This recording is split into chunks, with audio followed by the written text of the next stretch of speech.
Having the best skills will not get you hired in the fire service in 2026. Having the best character will. Let me explain. So I know what everyone in your life has been telling you, your pre-service instructors, past chiefs, past family friends who are in the fire service. They tell you that you have to have the best skills in order to get hired in the fire service. They tell you that you have to have jobs like an arborist or some sort of a trade in your background in order to get hired. You have to know how to use a chainsaw the best, an axe the best, how to hit a hydrant the best. You have to come into the fire service and know how to do all of these skills up front in order to get hired. Ask yourself this question though. These people that are giving you this advice, when did they get hired? I guarantee it's not in the past 365. I guarantee it was probably in 2015, 2010, maybe it was even 2005, 2001. If it was someone that you're getting advice from 1995, ask yourself this question. Has the world changed since 1995, 2000, 2001?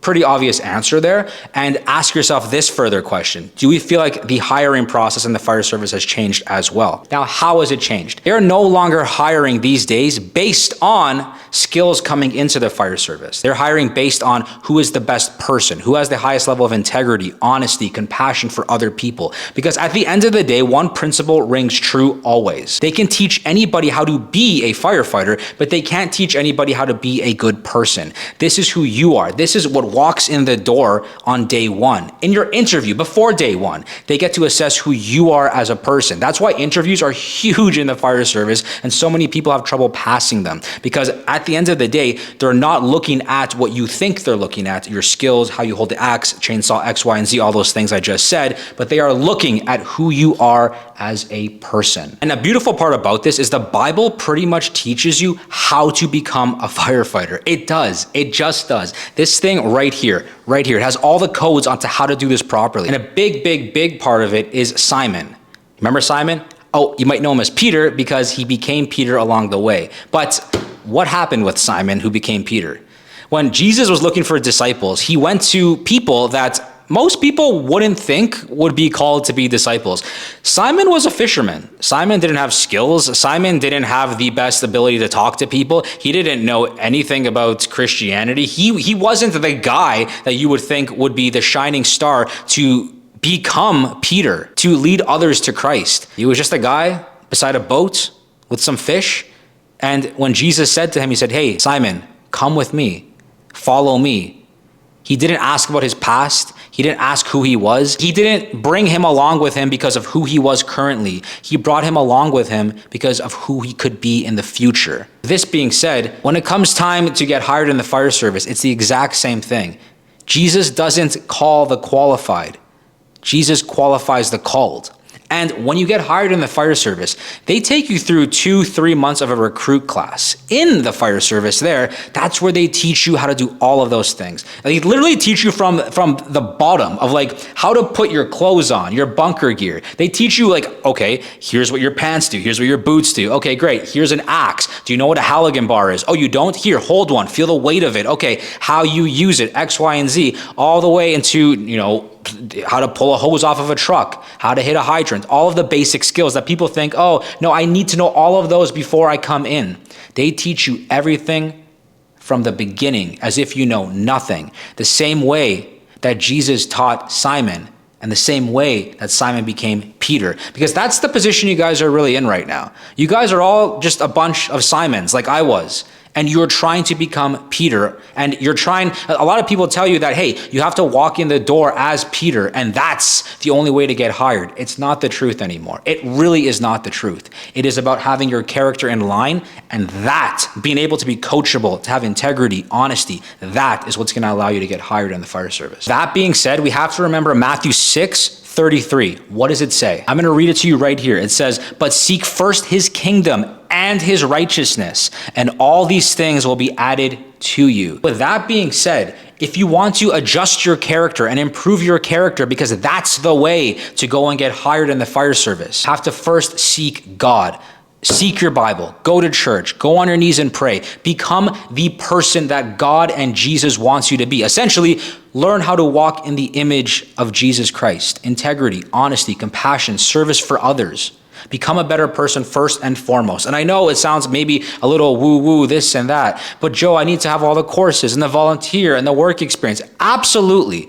Absolutely. And that's what I show guys how to do, how to get the correct things in the correct order at the correct time, the best places to do them. So yeah, you can get called in for those interviews. But at the end of the day, I'll be completely honest. I saw people that I knew very well that they were trying to get hired in the fire service, and they had good resumes, they had good X, Y, and Z, and they just weren't getting calls. These are some people even that I was in a work experience program with, that their number was just never getting called, never getting called, never getting called, until they decided to go and fix their character.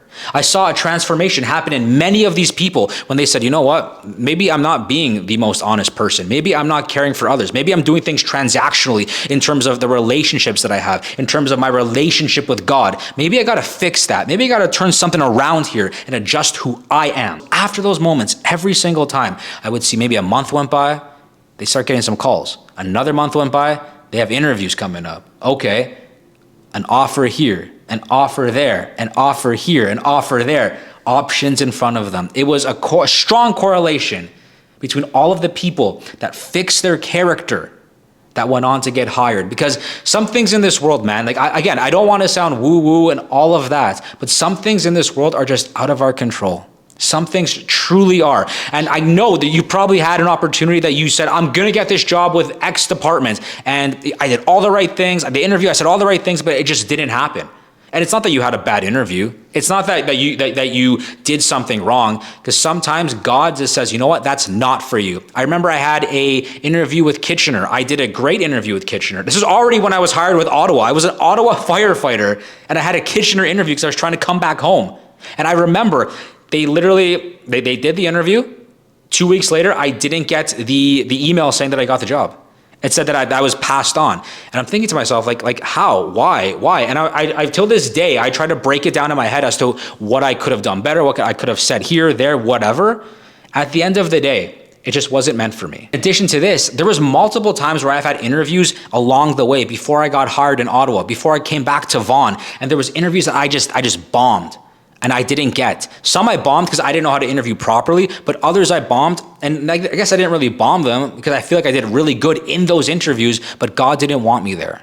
God did not want me there. Maybe my character was off here. Maybe God protected me from some environment that I was gonna be inside of that I shouldn't have been inside of. Maybe God needed me to have a different opportunity out in Ottawa that I wasn't gonna have had I gotten a job in Burlington or Oakville or Markham or Sauga, wherever it might have been. Trust the process, trust God to bring you there. The bottom line that I'm trying to say here is that you have to be able to seek God first, and everything else will be brought on top of you if you do that first. That's the proper path to go down. That is the proper order to go down. I've never seen a person that is a terrible person that has great skills in this day and age get hired in the fire service. In every recruit class I've been in, there's been tons and tons and tons of guys who were not skilled like myself. I didn't walk in with all the best skills. I didn't know, but I still got hired at multiple departments. I even remember a chief saying to me, she said to me it was like one of the last days of our recruit class, and she said, you know, I saw you helping out this person or that person. How come you decided to give them a hand? And I said, well, I saw they were struggling with their skills. And she goes, yeah, like that person really has been struggling with their skills. And our staff here, they've been talking about it, X, Y, and Z, whatever. And at the end of the day, as much as they have been struggling with their skills, she looked at me and said, but man, he's a good guy, isn't he? And I go, yeah, that guy really is a good dude. And she goes, that other guy, he's struggling too. She goes, but man, what a great person he is. And I looked at her, I'm like, yeah, like that guy is incredible. She goes, well, and that's why they're here. And I get that. Because every interview I went in, even with that chief right there, I remember the questions she was asking me in my interview. It wasn't like, okay, so when did you use a chainsaw last? When was the last time you went to a fire? She said, okay, name one word that describes you, just one word, and stop talking. And I said, okay, I'm pretty sure I said integrity. And she goes, oh, really, integrity? Okay, so like, do you even know what that means? And then I explained to her, I go, yeah, it means this. And then, okay, give me another word. I said, empathy. Do you even know what that means? Yeah, it means this. Okay, so in your life, how have you shown that? Well, I did this. I talked about my sister, I talked about my family, I talked about X, Y, and Z. She goes, all right, cool. And then she softened up. Because at the end of the day, like I said, they're not hiring based on skills. They're hiring based on who you are as a person, who you are as a person. And I'm convinced that being the best version of yourself exists within here. The codes are within here to follow. So, I mean, you're kind of kicking yourself in whatever the expression is, shooting yourself in the foot by not looking in here to see the codes that have been laid out for success in the fire service and in life. A transformation happens after selection. In recruit classes, they teach you everything from the ground up. So don't think that you have to walk in the door knowing how to do all of these things. It's okay if you don't. It's okay. And they'll work with you patiently, slowly. In my recruit class, like I said, I would work this was the second fire department that I got hired with. I was already in a recruit class where I was terrible. I was better in my second one. So I would reach out to other individuals in the class who I can clearly see needed help. People will reach out and extend an arm if they see. They will work with you to make you better. So don't think that transformation happens before the selection. For anyone that's trying to get hired in the fire service, the correct question to ask ourselves is not, are we skilled enough in this moment? But the correct question to ask ourselves is, who am I as a person and who am I willing to become? It's okay to be Simon right now. It's okay, as long as we know that we're willing to become Peter along the way. We don't have to be the most qualified in the moment.